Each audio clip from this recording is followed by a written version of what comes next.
মহোৎসব উপলক্ষে আজকে কি বার আছে? বৃহস্পতিবার। বৃহস্পতিবার কারা কারা আমার ক্লাস শুনেন এখানে? আজকে চৈতন্য চরিতামৃত পাঠ, চৈতন্য সুধা মাধুরী। আজকে সেই চৈতন্য চরিতামৃত চৈতন্য ভাগবত থেকে আলোচনা করব।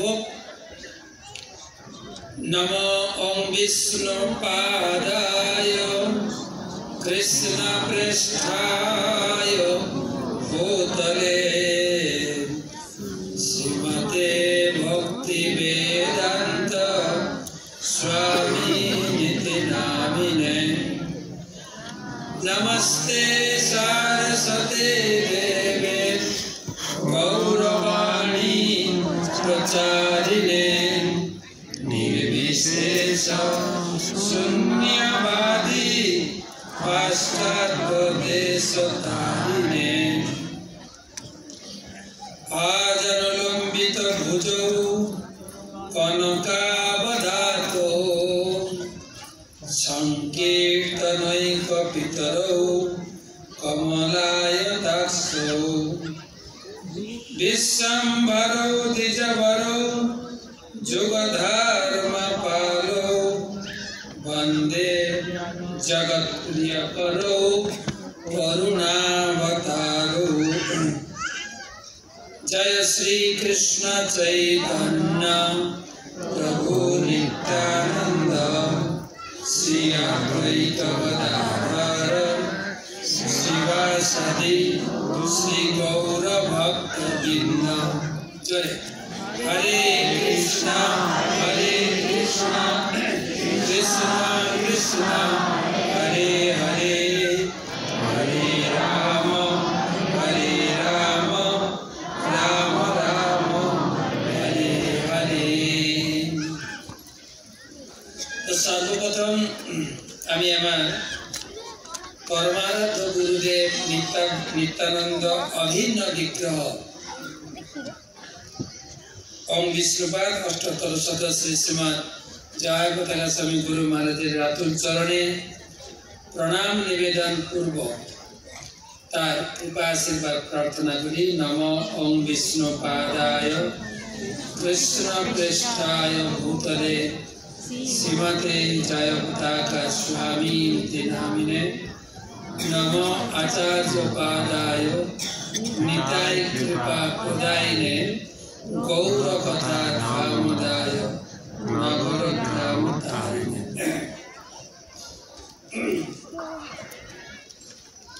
সবাই বলবেন জয় জয় শ্রী চৈতন্য জয় নিত্যানন্দ।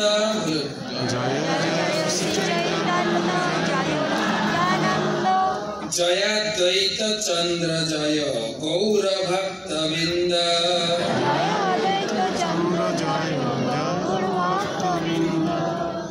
চৈতন্য মহাপ্রভুর জয় হোক, নিত্যানন্দ প্রভুর জয় হোক, অদ্বৈত গদাধর শিবাস এবং সমস্ত ভক্তবৃন্দের জয় হোক। শ্রী চৈতন্য চরিতামৃত মহাকাব্য বলা হয়েছে জানে বা না জানে কেহ শুনিতে শুনিতে সেহ। কি অদ্ভুত চৈতন্য চরিত, মনে রাখবে না? বলুন জানে বা না জানে কেহ, জানে বা না জানে কেহ, শুনিতে শুনিতে সেহ, শুনিতে শুনিতে সেহ। কি অদ্ভুত চৈতন্য চরিত, কি অদ্ভুত চৈতন্য চরিত। জানিবে রসের রীতি, জানিবে রসের রীতি, কৃষ্ণে উপজীবে প্রীতি, কৃষ্ণ উপজীবে প্রীতি। শুনিলেই বড় হয় হিত, শুনিলেই বড় হয় মৃত। চৈতন্য চরিতামৃত চৈতন্য মহাপ্রভু সম্পর্কে, নিত্যানন্দ প্রভু সম্পর্কে আমাদের বেশি জানা নেই। আমরা অনেক লোক সম্পর্কে জানি, চৈতন্য মহাপ্রভু সম্পর্কে বা নিত্যানন্দ সম্পর্কে আমরা এইটাই জানি যে পাপী তাপী যত ছিল হরি নামে উদ্ধারিল তার সাক্ষী জগাই মাধাই। জগাই মাধাই নামে দুজন পাপী ছিল আর তাদেরকে চৈতন্য মহাপ্রভু নিত্যানন্দ প্রভু উদ্ধার করেছে, এইটুকু জানি। তো আমরা তো জগাই মাধাই নই, আমাদের কি কাজে লাগবে চৈতন্য মহাপ্রভুকে, নিত্যানন্দ প্রভুকে? আমরা তথাকথিত অনেক লোক সম্পর্কে জানি, তারা যেরকম আমাদের নেতাজি সুভাষ চন্দ্র, বিবেকানন্দ, অনেক লোক সম্পর্কে জানি, কিন্তু চৈতন্য মহাপ্রভু কি দিয়ে গেছে? চৈতন্য মহাপ্রভু এই জাগতিক ধন জন সম্পদ দেননি, তিনি দিয়েছেন এই আমাদের চিন্তা ভাবনার বাইরে কৃষ্ণ প্রেম, এই ধর্ম বিচারের অনেক ঊর্ধ্বের জিনিস দিয়েছে। সেই জন্য কবিরাজ গোস্বামী বলছেন চৈতন্য চরিতামৃতে, তিনি বলছেন জগৎ ভরিয়া গেছে জগাই মাধাই। জগাই মাধাই কে উদ্ধার করেছে মহাপ্রভু, তখন ছিল একজন জগাই মাধাই, আর এখন জগৎটা জগাই মাধাই ভরে গেছে। আমরা জগাই মাধাই কি? আমরা কি খেতাম বা অনেকে খাই, কিভাবে চলতাম, হয়তো 5 আঙ্গুলের সেবাটা করতাম না, বাকি 1 আঙ্গুলের সেবা অনেকে করেছে, 2 আঙ্গুলের সেবা অনেকে করেছে, তাই না? এবারে 3 আঙ্গুলের সেবা, আর লাস্ট হচ্ছে 5 আঙ্গুলের সেবা। শুধু আমি এই প্রচার থেকে ফিরলাম, বিহারে গেছিলাম, পাটনা এয়ারপোর্টে শুধু লেখা আছে যে মদ খাওয়া নিষিদ্ধ, মদ বয়ে না, সব এয়ারপোর্টে মদের বিজনেস হচ্ছে মেন বিজনেস। পাটনাতে লেখা আছে যে মদ খাওয়া তো দূরের কথা, কেউ যদি অন্য এয়ারপোর্ট থেকে মদ কিনে নিয়ে এসে ব্যাগে করে যায়, ধরা পড়লে 5,000 টাকা ফাইন, 6 মাস জেল হাজত। আমি বললাম ভালোই, তাহলে এখানে মদ খাওয়া নিষিদ্ধ। তখন একজন বলছে না, এটারও একটা কারণ আছে। কি কারণ? না, বিহারের লোক পুরুষরা সব মদ খায় বাড়িতে গিয়ে মহিলাদের পিটায়, তাই নীতিশ সরকার কি করেছে, মদ বন্ধ করেছে। তারপরে পুরুষরা মদ খেতে পারছে না, বাড়িতে পিটাই না, তাই মেয়েরা বেশি ভোট দেয় নীতিশকে, সেই জন্য জিতে, সেই জন্য মদ খাওয়া নিষেধ। যাই হোক, যে কোনো কারণে হোক মদ খান। তো আমরাও জগাই মাধাইয়ের মতো, গুরুমাস বলছিলেন যে বাংলার লোককে ভক্তি শেখাতে লাগে না, বাংলার লোক ভক্তি জানে, কোনো কিছু দেখলে উলুধ্বনি দিতে জানে, আর আরতি করতে জানে, নাম জপ করতে জানে। ভক্তির দিক থেকে বাঙালি অনেক উন্নত, শুধু মাছটা ছাড়াতে পারলেই হলো। তো আমাদের খাওয়া দাওয়া, এই কয়েকদিন আগে মাছ মাংস খাওয়া নিয়ে কি তোলপাড় হলো না? এই কয়েকটা বৈষ্ণব মাছ মাংস খায় না, এদের কথা শুনলে আমাদের হয় না, কোথায় লেখা আছে মাছ মাংস খাইতে না? আমরা জগাই মাধাইয়ের মতো, জগৎ ভরিয়া গেছে জগাই মাধাই, সবাই হেরিছে বাট চৈতন্য নিতাই। সব জায়গায় জগাই মাধাই ভরে গেছে, আর সব জায়গায় চৈতন্য নিত্যানন্দকে প্রতিষ্ঠা করতে হবে, তাদের দর্শন করে সবাই উদ্ধার পাবে। তাই ছিল প্রভুপাদ সারা বিশ্বে গৌর নিত্যানন্দকে প্রতিষ্ঠা করেছে। আজকে নিত্যানন্দ প্রভুর জন্মদিন, হ্যাপি বার্থডে নিত্যানন্দ প্রভু। আর ব্যাস পূজা বলা হয়, যে ব্যাস পূজা চৈতন্য মহাপ্রভু স্বয়ং করেছিলেন।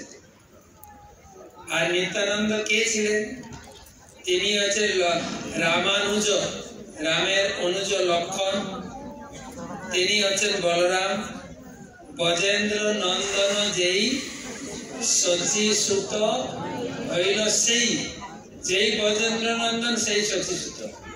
বলরাম হইল, বলরাম নিতাই বয়স। তিনি জন্মগ্রহণ করেছিলেন। এখানে লিখছেন রাধে অবতীর্ণ হই আছেন লীলাই, হার ওঝা নামে পিতা মাতা, হার ওঝা মৃত পাতা মাতা পদ্যাবতী, একা চক্রগামে গৌরেশ্বর তিথি।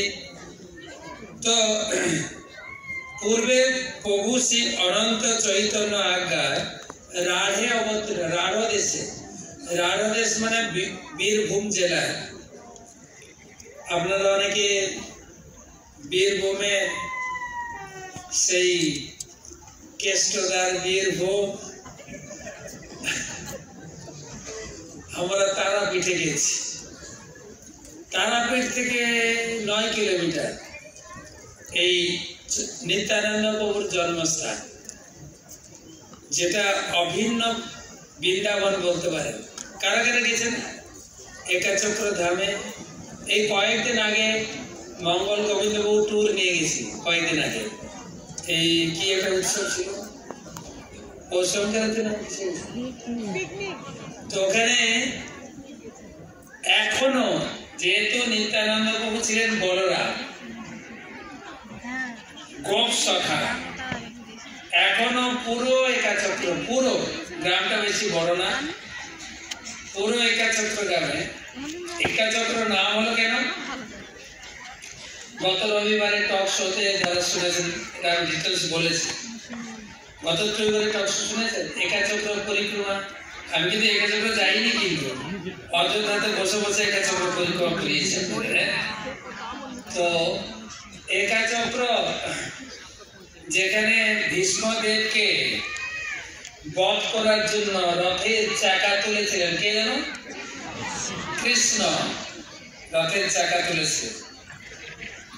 যে আগের দিন ভীষ্মদেব প্রতিজ্ঞা করেছিলেন যে ভীষ্মদেবকে খেপিয়ে দিয়েছেন দুর্যোধন।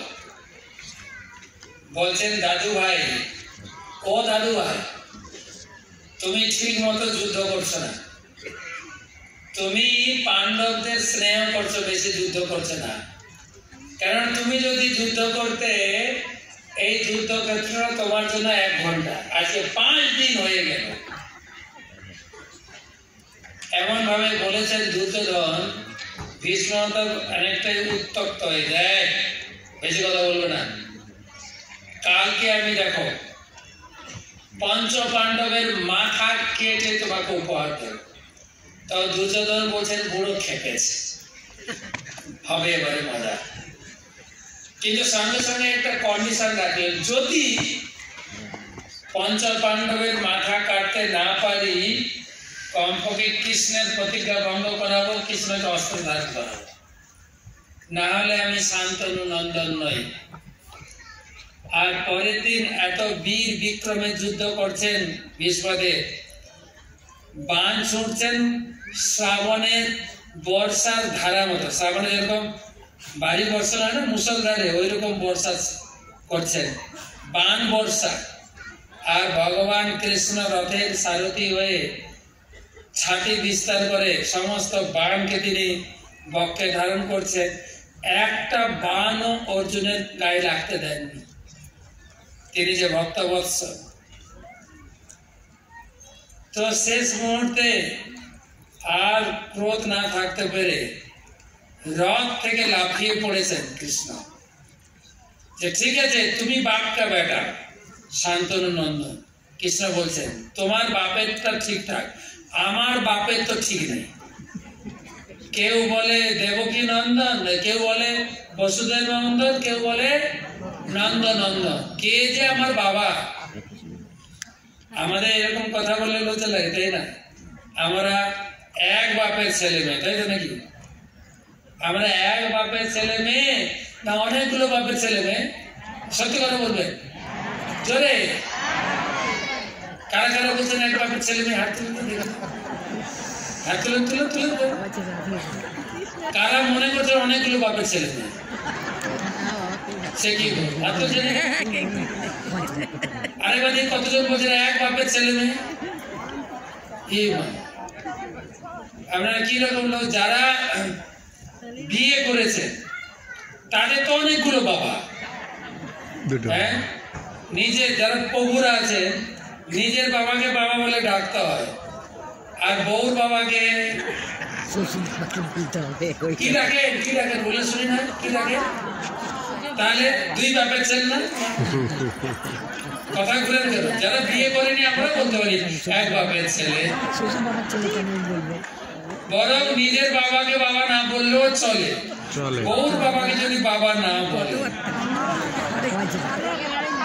ঘরে তো কারগিল বাদ ভাই। কি লোক তুমি? আমার বাবাকে বাবা বলতে তোমার নদ্দা হতে নদ্দা হতে।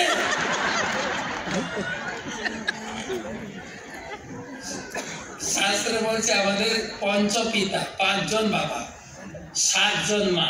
শাস্ত্রে বলছে তাই ভগবান রথের চাকা তুলেছে, আজকে শেষ করে দেবো তোমাকে। আর অর্জুন গিয়ে ভগবান কৃষ্ণের পা জড়িয়ে ধরেছে। সেই যে রথের চাকা ছুঁড়েছিলেন সেই চাকা এসে পড়েছে আমাদের এই কেষ্টদার জেলায়, আমাদের কি বলে বীরভূমে। ওই জন্য ওই জায়গাটার নাম চাকা, এক চাকা।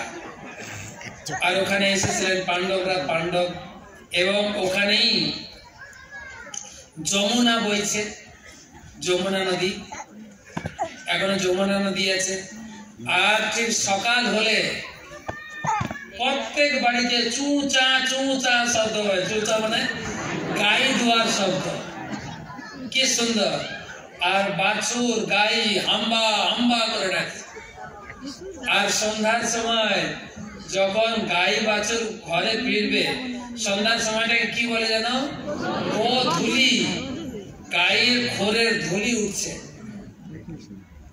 সেই জায়গায়। এখনো একদম বৃন্দাবন অনুভব হবে। প্রত্যেক বাড়িতে গাই গরুর গোবর আর গোমূত্রের ঘ্রাণ।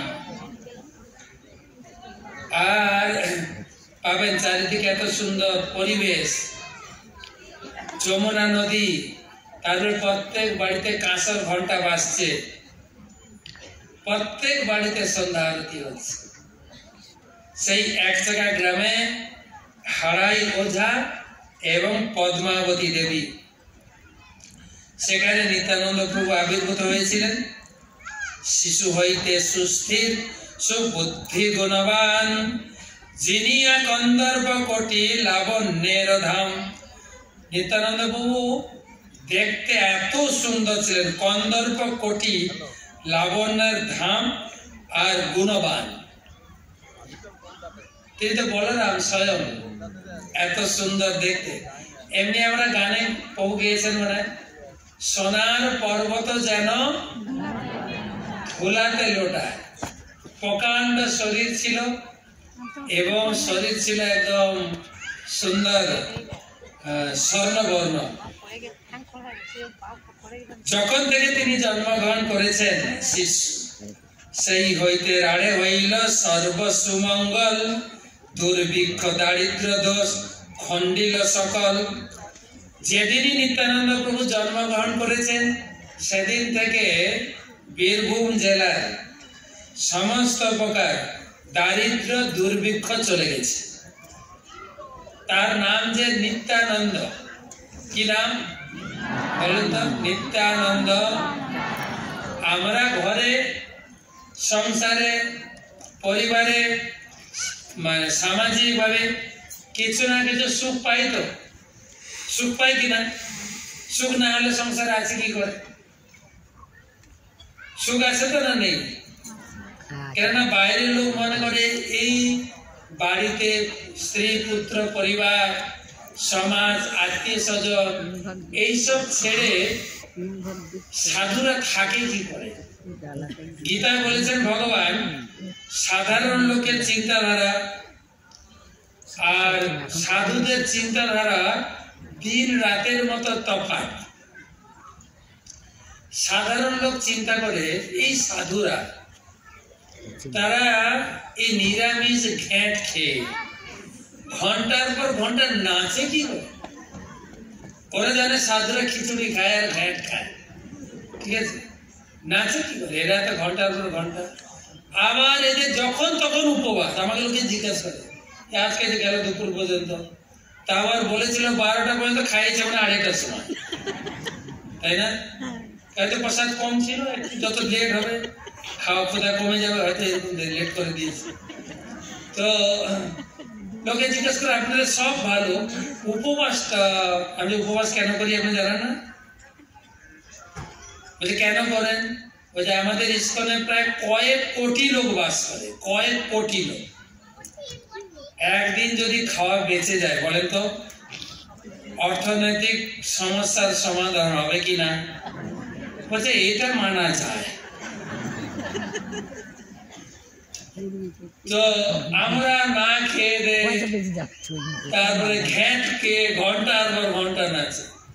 এবার সাধুরা চিন্তা করে এই লোকগুলো দুর্গন্ধ জিনিস খেয়ে থাকে কি করে? যা খায় দুর্গন্ধ। আগে না হয় আমরা খেয়েছি টেয়েছি, ঠিক আছে, এখন বাজার করতে গেলে যদি একটু মাছের হাটের গন্ধ এসে যায় নাক টিপে বাজার করতে হয়, এমন ভাবে জোরে নাক টিপে নাক ব্যথা হয়ে যায়, একটু হাওয়া ঢুকে গেলে গন্ধ ঢুকে যাবে। আবার কেউ যদি 5 আঙ্গুলের সেবা করে আপনার সামনে আসে, আপনার সামনে যদি কথা বলে আপনার এত ঘৃণা লাগবে হয়তো সেই ছোটবেলার অন্নপ্রাশনের ভাত বেরোতে শুরু করে। কিন্তু ওরা খাচ্ছে কিনা? তার 2 আঙ্গুলের সেবা যদি একটু টেনে ফু করে ধোঁয়া ছেড়ে দেয়, সব জিনিসটাই গন্ধ, খায় কি করে? গীতায় বলছেন যা নিশা সর্বভূতানাম তস্যম জাগর্তি সংযমী। যা নিশা, যেটা সাধারণ লোকের কাছে দিন, সাধুদের কাছে রাত্রি, যেটা সাধুদের কাছে রাত্রি ওদের কাছে দিন। তো এই উল্টো সব। তাই সংসারে টুকটাক সুখ আছে। সংসারের সুখটা কেমন? তাতল সৈকতে বাড়ি বিন্দু সম সুতমিত রমণী সমাজে। এই সংসারের সুখটা কবি বিদ্যাপতি তিনি বলছেন তাতল সৈকতে, সৈকত মানে সমুদ্রের তীরে যে বালি চর, আবার তাতল, তাতল মানে গরম বালিতে, আছে না? যেটা আমি পুরীতে সমুদ্রে স্নান করে খালি পায়ে বালিতে হাঁটতে কেমন লাগে, মজা, পা যেন জ্বলে যায়, তাই না?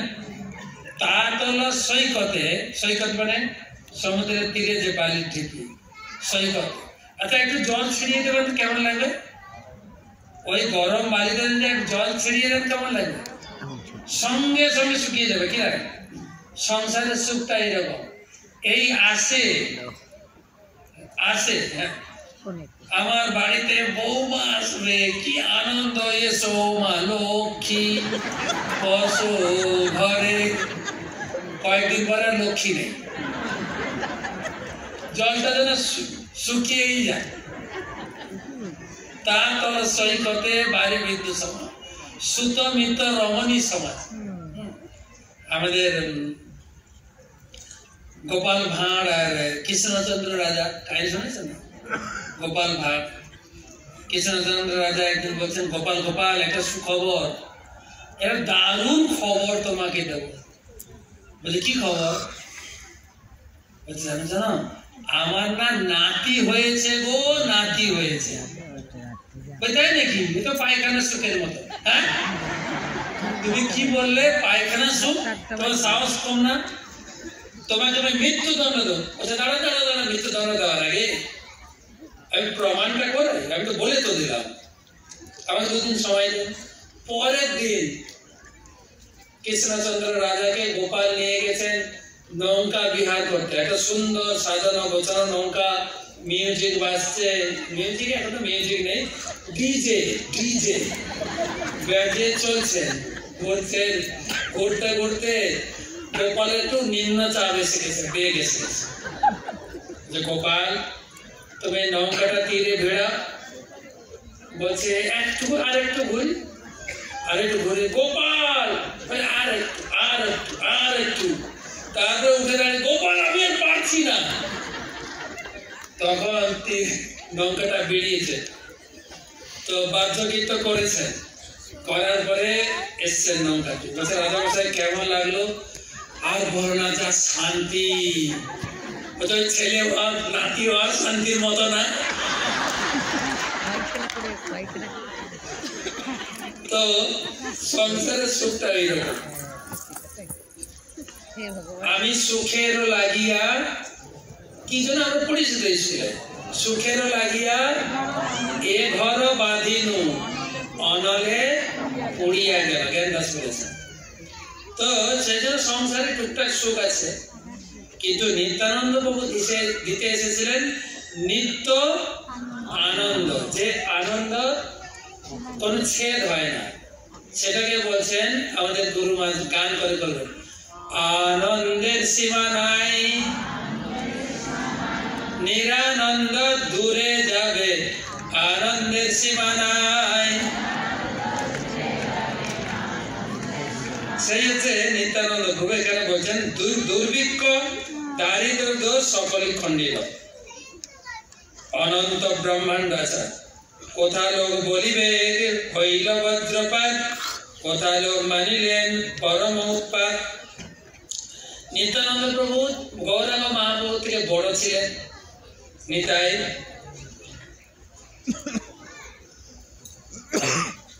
তো নিত্যানন্দ প্রভু হেন মতে আপনার লুকাই নিত্যানন্দ শিশুগণ সঙ্গে খেলা করেন আনন্দ। নিত্যানন্দ প্রভু ছোটবেলায় 12 বছর কাটিয়েছেন একা চট্টগ্রামে। তিনি কি করতেন? শিশুগণ সঙ্গে প্রভু যত ক্রীড়া করে, কৃষ্ণের মাধুর্য বিনা আর নাহি স্ফুরে। ছোটবেলা থেকে কৃষ্ণ লীলা করতেন। বাচ্চারা দেখবেন খেলাধুলা করে না, পুতুল নিয়ে, এখন তো পুতুল হয়ে গেছে মোবাইল পুতুল, ঠিক আছে, মোবাইলে গেম খেলতে। কিন্তু নিত্যানন্দ প্রভু কি করতেন? সেই ব্রজের গোচারণ লীলাটা মনে আছে, শিশুদেরকে নিয়ে সারা দিন খেলা করতেন। একদিন কি লীলা করছেন শুনুন। দেব সভা করেন মিলিয়া শিশুগণে, পৃথিবী রূপে কেহ করে নিবেদনে। একদিন কি করেছেন? সমস্ত বাচ্চাদের দেবতা বানিয়েছেন, ব্রহ্মা নিয়ে দেবতাদের নিয়ে মিটিং করছেন, আর ওইখানে একটা শিশু সেই পৃথিবী দেবী সেজে এসে প্রার্থনা করছেন। কি করছেন? তবে পিতৃ লইয়া সবে নদী তীরে যায়, শিশুগণ মেরি স্তুতি করে ঊর্ধ্বরায়। তখন দেবতারা ব্রহ্মা সেই শিশুকে নিয়ে, সেই পৃথিবীকে নিয়ে সবাই গেছে নদী তীরে। কোন নদী তীরে মনে আছে? যারা যারা উত্তম মঞ্চে ক্লাস শুনেছেন, ভগবানকে যখন এই জগতে আসতে হয়, ব্রহ্মা কোথায় গিয়ে অ্যাপ্লিকেশন করেন? ক্ষীর সমুদ্রে। শুনেছেন? পুরুষোত্তম মহারাজ বলেছেন। তো নিত্যানন্দ সেই লীলা করছেন, সবাই যে গেছে নদী তীরে। কোন শিশু লুকাইয়া ঊর্ধ্ব করি বলেন, জন্মিবা গিয়া আমি মথুরা গোকুলে। কোন একটা শিশু আগে থেকে জলে ডুবে আছে, সে জল থেকে বেরিয়ে বলছে তোমাদের কোনো চিন্তা নেই, আমি গিয়ে মথুরাতে জন্মগ্রহণ করব, তোমরা চলে যাও। কোনদিন নিশাবাগে শিশুগণ লইয়া, বসুদেব দেবকীর করা এ নবিয়া। তারপরে ওখান থেকে এসে দেবকী বসুদেবের বিয়ে দিয়েছে। সব শিশুরা নাটক করছে। বন্দি ঘর করিয়া অভ্যন্তরী সভাগে, কৃষ্ণ জন্ম করায় ন কেহ নিশা জাগে। তারপরে কৃষ্ণের জন্ম হয়েছে, তারপরে কৃষ্ণ জন্ম হয়ে গোকুলে চলে গেছেন। কোনদিন এই লীলা হয়েছে, কোনদিন পুতনা লীলা করেছেন। পুতনা শুনেছেন না? পুতনা পুতনা ছিল বকাসুরের বোন, তার নাম ছিল বকি, বকা আর বকি। সেই জন্য বলো না যখন ঝগড়া জাতি বকা বকি করছো কেন, যে বকাসুর আর বকি দুটোকে মিলিয়ে লোকে কথা বলে বকা বকি। তো বকি, তো যখন ভগবান কৃষ্ণ তিনি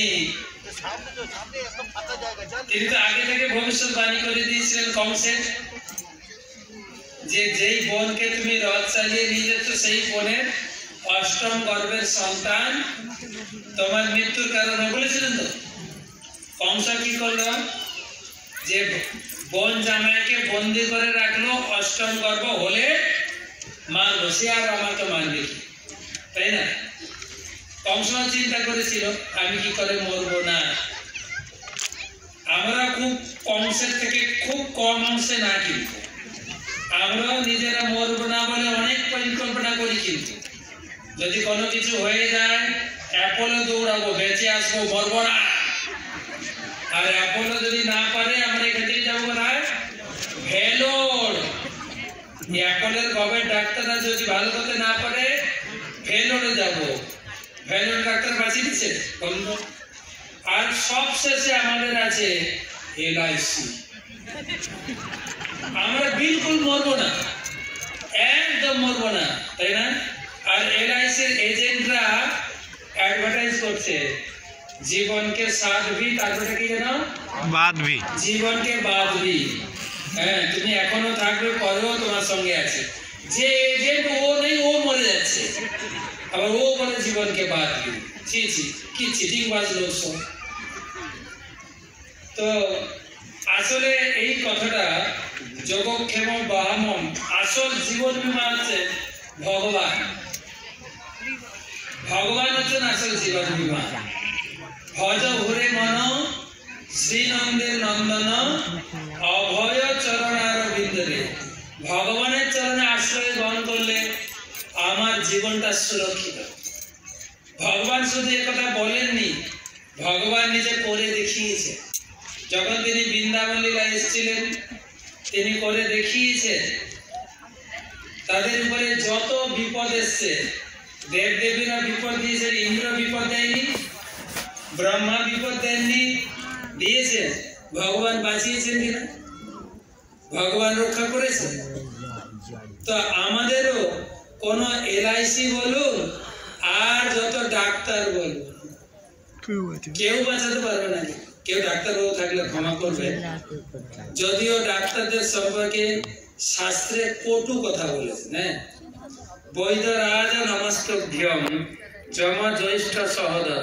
হে ডাক্তারবাবু, আপনাকে প্রণাম জানাই, আপনি হচ্ছেন যমরাজের বড় ভাই। কেন না, যম হরতি প্রাণ, যমরাজ শুধু প্রাণটা নেয়, বৈদ্য ধন প্রাণা নিচ। যদি হসপিটালে রোগী মারা যায়, তাহলে যদি বলবেন আমার রোগী মারা গেছে, আমাকে বিল পেমেন্ট করতে হবে, 2 লাখ টাকা বিল দিতে হবে কিনা? টাকাও নেবে, প্রাণও নেবে।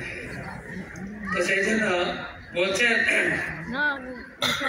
Doctor cure giving a pills, doctor capsule বা বড়ি দিয়ে রোগ ভালো করে, দেন কিলস গিভিং এ লং বিলস, তারপরে মেরে দেয় কিভাবে, লং বিল ধরিয়ে দিয়ে।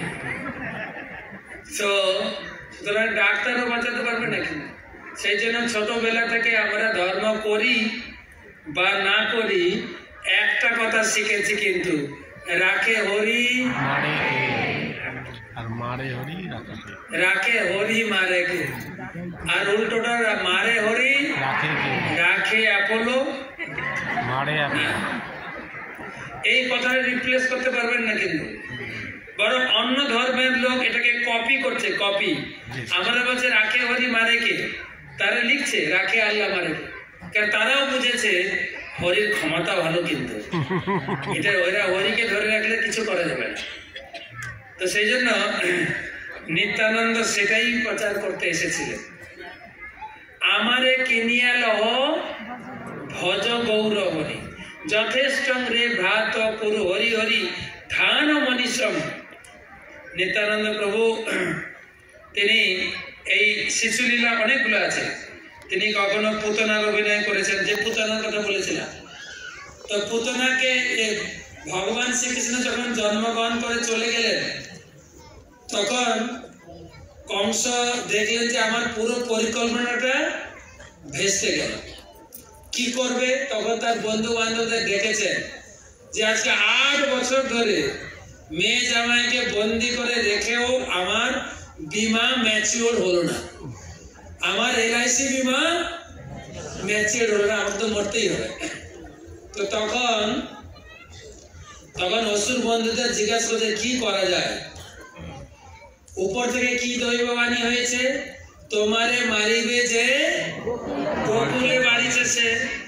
তখন বকি পুতনায় গিয়ে এলো যে আমি যাব গোকুলে যত বাচ্চা রিসেন্ট জন্মগ্রহণ করেছে সবাইকে মারবো। সে খেচরি মায়াবী বিদ্যা জানতো, বুকের ভিতর সুন্দর রূপসী ধারণ করে বুকের ভিতরে একদম কালকুট বিষ ভরে নিয়ে সারা গোকুলে ভ্রমণ করছেন, প্রত্যেক বাড়িতে যাচ্ছেন, শিশুকে কোলে তুলছেন, আদর করতে করতে বুকের দুধ খাইয়ে মেরে মেরে চলছে। দুধ খাইয়ে রেখে দিয়ে আসছেন, কিছুক্ষণ পরে শিশু মারা যাচ্ছে। আর এমন সুন্দর রূপ ধারণ করেছিল, কোনো মাই বাধা দেয়নি।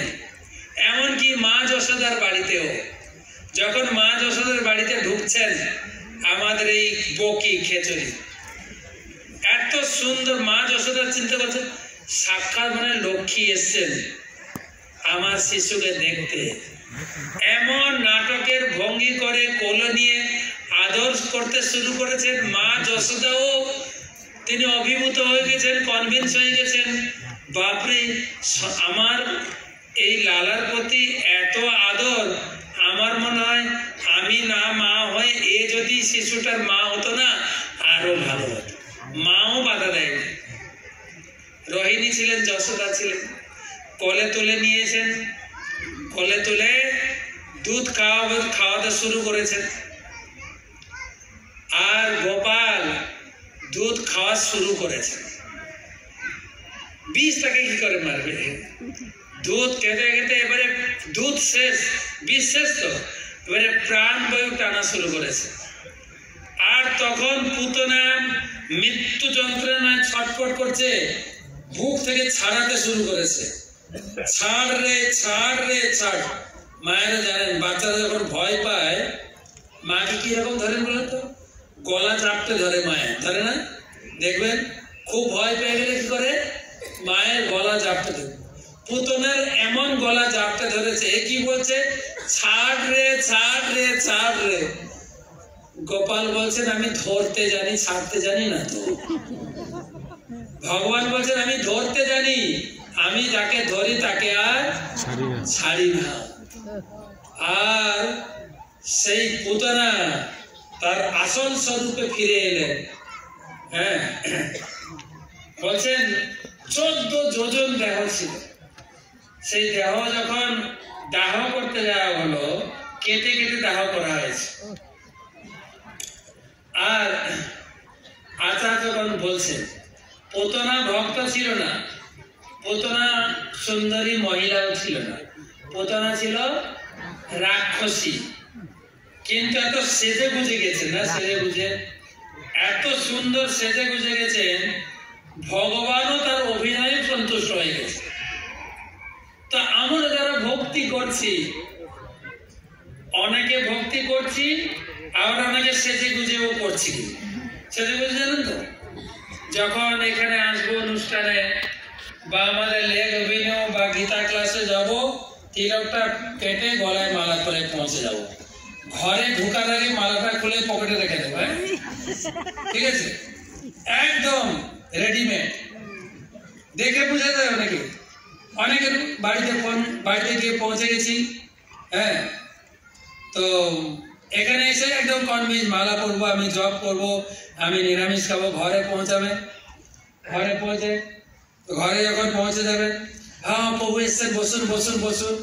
মাতাজি তো ব্যস্ত, প্রভু এসছেন বাড়িতে, তাকে ফল মূল দেবো, মিষ্টি দেবো খেতে। আর বাচ্চারা আছে, বাচ্চাকে ডেকে দিতে, গোপাল, তুমি আজকে খেয়েছো? বাচ্চারা টেনে টেনে কথা বলে। কি খেয়েছো? কি খেলাম? ভাত, মাছের দোল, ডাল, এইগুলোই খানা। আর তুমি মাছের ঝোল খেয়েছো? হ্যাঁ। তোমার মা কি খেয়েছে? মাও খেয়েছে। বাবা কি খেয়েছে? হ্যাঁ, বাবা তো আমার সঙ্গে খাইতে। এবারে মাতাজিকে জিজ্ঞেস করলেন যখন আসবেন, মাতাজি নিরামিষ খাচ্ছেন তো? বলছে হ্যাঁ প্রভু সেদিন থেকে বলে গেছে আর আর আমিষ খাই। তো তখন প্রভু তাকে জেনেই ফেলেছে। মাতাজি জীব দেখাচ্ছে না, জীবে আমিষ লেগে আছে, জীবটা আরেকবার বের করেন।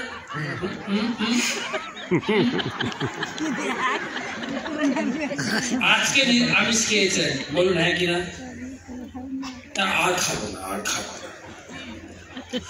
ফোন করবেন, কেমন আছেন, কি করছেন? মাতাজি গোপাল কোথায়? গোপালকে ফোনটা দিন। কি খেয়েছে? ওখানে সব বের কথা সাধুদের একটা রেকর্ডিং মেশিন ফর্ম বাড়িতে আছে। কখনো কখনো বাড়িতে যাবে, হয়তো এই আমাদের নেতা হচ্ছে ভিক্ষা চাই, কিছু আপনি সাহায্য করুন চাঁদা। বাড়ির লোক কি করে, প্রভুরা কি করে? ছেলেকে পাঠিয়ে দেয়, মেয়েকে পাঠিয়ে দেয়, গিয়ে বল বাবা বাড়িতে নেই। আর বাচ্চা এসে সরল ভাবে বলবে বাবা বললো বাবা বাড়িতে নাই। তো প্রশ্ন আছে, যাই হোক সেজে গুজে করুন। যদি সেজে গুজেও করেন পুতনার মতো, তাহলেও ভগবান গ্রহণ করবেন। হরি বল, হরি বল। আমরা সব সেজে গুজার লোক নাকি? যদি সেজে গুজেও করে এরকম ফল পাবে। আর যারা একদম নিষ্ঠা ভরে ভজন সাধন করছেন তাদের তো কোনো কথা নেই, তারা অবশ্যই ভগবত ধামে যাবে। নিত্যানন্দ প্রভু বলেছেন যথেষ্ট রে ভ্রাত কুরু হরি হরি ধ্যান মনীষম। তোমরা যথেষ্ট পরিমাণে হরি নাম করো, তরুণ দায় মহিল, তোমাদের উদ্ধার করার দায়িত্ব আমার। নিত্যানন্দ প্রভু দেখুন, আমাদের মহাপ্রভু মহাপ্রধান্য অবতার, কিন্তু মহাপ্রভুর উপরে আমাদের বিলকুল ভরসা নেই। মহাপ্রভু আমাদের মতো লোককে উদ্ধার করেননি। আপনারা কি ওর অ্যাটাক করবেন না তো আমাকে? সত্যি বলছি, মহাপ্রভু কাকে উদ্ধার করেছেন দেখুন তো। প্রথম যখন হরিনাম শুরু করলেন প্রচার, তিনি প্রথম কথা বলি, তিনি তো নবদ্বীপে জন্মগ্রহণ করেছেন। আমাদের বাংলায় না, আমাদের বাংলায় না, ওনার বাংলা, আমরা জন্মগ্রহণ করেছি। বাংলাতে এসেছিলেন, বাংলাতে 24 বছর লেখাপড়া, একটু গৃহস্থ চর্চা করলো, প্রচার তো বিলকুল করেননি। চলে গেলেন পুরী, পুরী থেকে প্রচার শুরু হলো, নাম প্রেম শুরু হলো। তবে মহাপ্রভুকে ধন্যবাদ দেওয়া যায়, নিত্যানন্দ প্রভুকে পাঠিয়ে দিলেন। কারণ মহাপ্রভু জানতেন আমি বাংলার জন্য কিছু করলাম না, বাংলার লোকটা আমার উপর রেগে আছে। তো নিত্যানন্দ প্রভুকে পাঠালেন। নিত্যানন্দ প্রভুকে গিফট দিয়েছেন বাংলার জন্য। শোনো শোনো নিত্যানন্দ, কি যেন, শোনো হরিদাস, সর্বত্র আমার আজ্ঞা করহ প্রকাশ, প্রতি ঘরে ঘরে গিয়া করো এই ভিক্ষা, বলো কৃষ্ণ ভজ কৃষ্ণ, করো কৃষ্ণ শিক্ষা। নিত্যানন্দ প্রভু এলেন। তো মূল কথা হচ্ছে মহাপ্রভু কাকে উদ্ধার করেছেন, লিস্ট দেবো, লিস্ট। প্রথম উদ্ধার করেছেন কেশব কাশ্মীর, যিনি হচ্ছেন দিগ্বিজয়ী পণ্ডিত। সারা ভারত পণ্ডিত দিয়ে পরাস্ত করে নবদ্বীপে এসেছিলেন।